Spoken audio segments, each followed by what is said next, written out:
Tours, Indre-et-Loire. Le réseau des bibliothèques se compose de 7 succursales et 2 bibliobus. Dans la bibliothèque centrale, à proximité immédiate des bureaux de la direction, se trouve le bureau du bibliothécaire puni. Bonjour, je suis le bibliothécaire puni.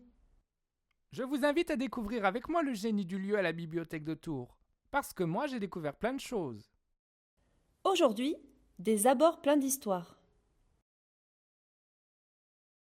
Les témoins du passé ne manquent pas autour de la bibliothèque centrale, racontant de nombreuses histoires, pas seulement tourangelles. Ainsi, à l'est, on peut voir une fontaine inaugurée il y a tout juste 80 ans, en hommage aux soldats membres des services de soutien à l'armée américaine, dont le QG était en 1917 basé à Tours.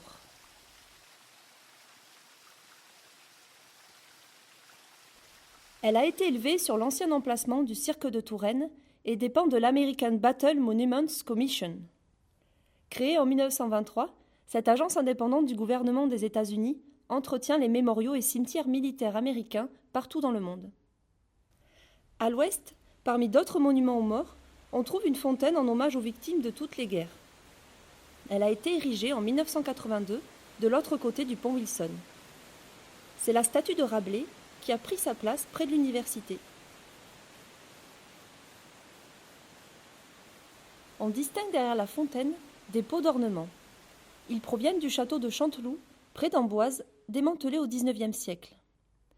L'autre rescapé du domaine est la célèbre pagode, réalisée par l'architecte Le Camus à la demande du duc de Choiseul, qui voulait concurrencer la tour du château des Ormes, près de Châtellerault, œuvre de Charles de Vailly. Enfin, si vous suivez le quai de Loire plus loin vers l'est, vous verrez, au bout du pont de Fil, un monument saisissant en hommage aux morts de la guerre de 1870.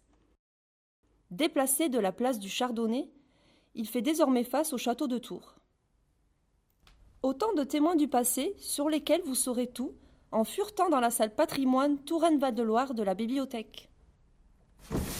À bientôt pour une nouvelle chronique du bibliothécaire puni.